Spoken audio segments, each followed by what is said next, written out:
and welcome to Champion Reviews. I'm Joe, here with me is my co-host Dan. Hello and greetings. And this is the second part of Sins of the Father. And this part's even more interesting than the first. Yes. What's interesting is that we get insight into Fisk's backstory. Now, last time I really liked that we got to see Daredevil's backstory, and I always loved this backstory. It's the first time I saw it when I was a kid, and I was awed and amazed.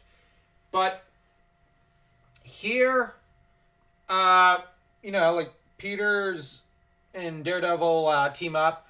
Then Aunt May collapses, as always. She's always doing that.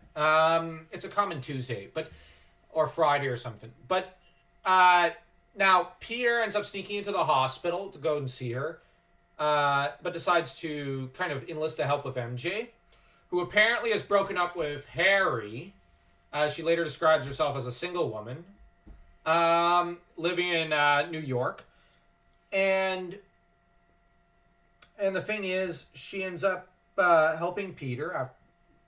And him and her basically pretty much almost go on an adventure, wherein they're captured by Choi and Richard. Choi has gotten the CD which holds evidence that could clear Peter's name. And that could incriminate Richard. And they're nearly killed in a one of Fisk's many little lairs. Turns out Smythe was the one who concocted this harebrained scheme. And Richard, Chameleon, and Choi end up having to fight off the police. Get a temporary advantage till Daredevil shows up to kick some royal tail. And Spider-Man and Peter and MJ are saved by Terry Lee, who arrests Choi, Richard's lover, and the main one leading the crime movement against Peter. I'm going to call it crime because might as well. They're criminals. And they follow the fighter jet of I think Richard's caught and booked by Terry as well. All right, Chameleon flees. They follow him in his fighter jet to Kingpin's lair, or I guess you could say I don't want to say castle, but his Skyscraper, his tower, his fort. Yeah, fort is a good word for it. It's a fortress. Oh yeah. And honestly, I think it's more badass than the Batcave could ever be. Mm-hmm. And in this episode, I thought again, like throughout the show, it seems to have an ominous presence. It has its own personality and one of tight control and no mercy. But even more so in this episode, because we find out Kingpin's backstory, wherein his dad was a lowly thug who liked to try and rob banks, and Wilson wanted to be accepted by him. Now, Wilson's real name was Wilson Moriarty, fitting, given the... I'm just saying. But he later changed it to Wilson Fisk. And the thing is, his dad abandoned him just as the police were catching up and told him, "Sorry, son, some sacrifices have to be made." And in court, suddenly intimidated his son with the threat of death into not listing his accomplice. And Fisk spent years in jail working on his degree while he was there. And when he got out, he set up a network, and being a tech head, like a massive gearhead, hacked the system, deleted his all records of his criminal life, as well as ended up bribing certain key figures into erasing his files, and restarted his life as a wealthy philanthropist and millionaire, or billionaire, we should say, and chillingly had his father murdered in cold blood right in front of him. And something which has Smythe goes wide-eyed and tells him, "I knew you were ruthless, but this," you have Wilson, "some sacrifices have to be made," with a bit of a grin on his face. And I can't help but, like, you don't see Smythe's reaction, because, they cut to the next scene, but I can't help but wonder if Smythe's going, "I gotta get away from this guy. Like, this guy is a freaking nut. I know he's evil, but I didn't think he was that evil. But Fisk apparently loves his son Richard. And at the end, Chameleon's apprehended by Daredevil and Spider-Man after a brief fight between Kingpin and Daredevil where they both reminisce about their losses and how far they've come along. If you want the full fight, watch the 2003 Daredevil movie. I'm kidding. No, I'm not going to simp for that movie right now. I love that movie, but we'll put that off to another Champion Reviews. And, well, what can one say? Like, you've got Kingpin, who at court intimidates his own son, though a little more softly going, "Son, some sacrifices must be made." And his son sags in defeat, crushed and broken. And later, Fisk ends up pretty much blaming it all on Smythe, because it is Smythe's fault. Smythe was a bungling incompetent in this episode. He has Kingpin, essentially, his identity was made known to Spider-Man. Yeah. He lost his son. His son is behind bars, and he can't get him out, and has to distance himself from him. He lost a bug in the police system, a very useful informant, and she's one rank above Terry Lee. So he lost her. Chameleon. His connections to the Chameleon were not made known. Well, not made known, but like compromised. All over. It's like, all I wanted was to make sure. Like, well, because you had the feds who were starting to catch on to them. And you have Fisk. But now they're far more aware. And here's another thing. It was Smythe who chose Peter Parker for that whole Hobgoblin assassination attempt back in season 1. You could have chosen someone who's not connected to Spider-Man, Smythe. He thought, well, this will really stick it to Spider-Man. Dude! I think Kingpin would have probably preferred had it not been someone connected to Spider-Man. That way, you could get away with it. But the trouble is, well, how do I put it? Peter Parker is not exactly a celebrity, but people do know who he is because of the Spider-Man photos. And he's a world-famous photographer whose essentially on-off girlfriend is a supermodel and Broadway superstar. And you're gonna frame that guy, not to mention, rather than a regular joke. No, like, and he sometimes hangs out with a superhero. And his boss is apparently fond of him and is a multi-billionaire too.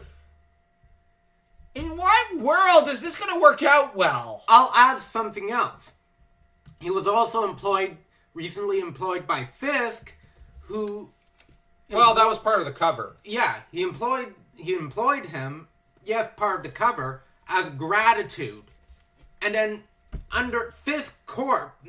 Fisk Corp... No, like, I think they should have taken a random employee of Fisk Corp and pinned it on him.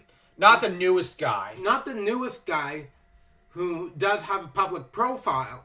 Yeah. And Fisk bring him in as, oh, thank you, I'm giving you a job. Yes, it's the official cover. And then Peter going to different places, putting on a disc, a diagnostic disc as what he thought it was. And basically being an errand boy. Errand boy for Fisk. It also implicates Wilson Fisk himself. Well, I don't see how. He's an employee of Fisk Corp. Yeah, but Richard's the one who hired him. Okay. It's officially, like, Wilson just transferred the blame to Richard, saying it's his fault. All of it. Blame him. But I find one of the sad lines was, how long shall I count the days until my son exacts his revenge upon me?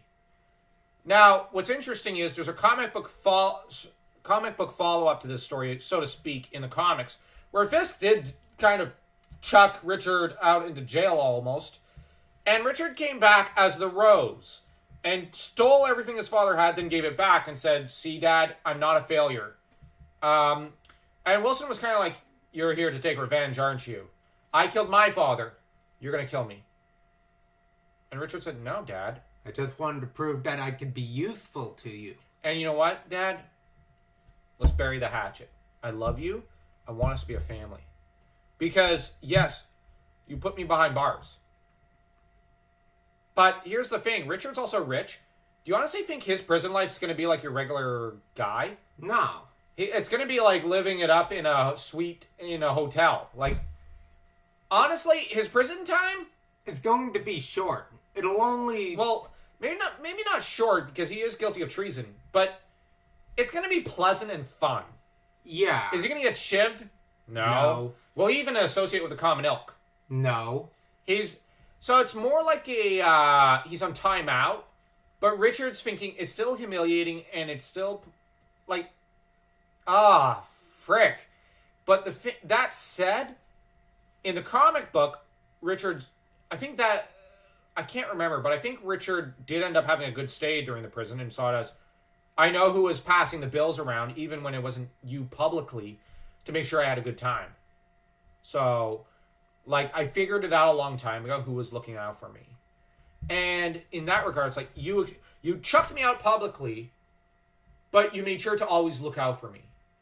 So, like, the difference is Richard has a forgiving nature towards his father.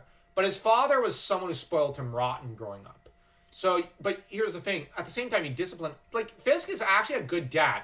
I could actually make an argument that Fisk is a much better dad, even in this universe, than Batman in any universe.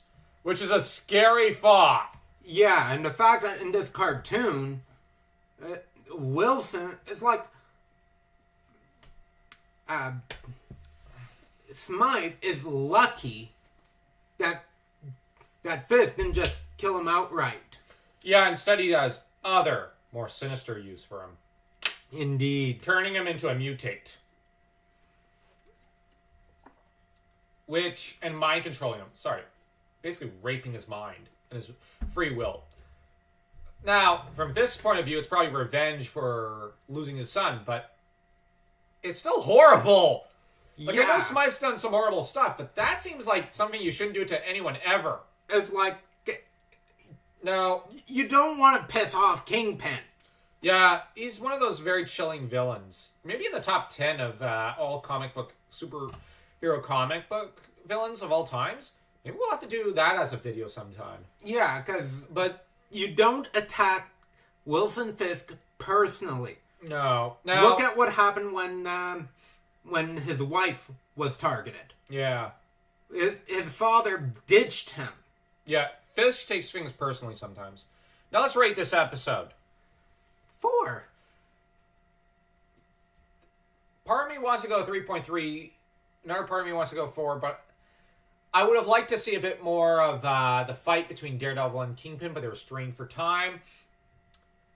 Yeah, I'll have to give it a 4. I wish we could see more of the Rose. He's my all-time Spider-Man favorite all-time Spider-Man villain. Yeah, my favorite is Jackal, so... Yeah.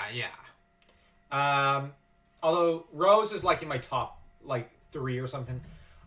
Or 4. I love the Rose story. Very underrated. Yeah, I don't know.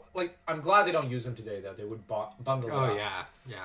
They don't have very talented people there anymore. But then again, I would argue they've not had talented Spider-Man people since 97. Mm-hmm. Except for Howard Mackie, but he was transferred to other projects. When he should have been, Yeah.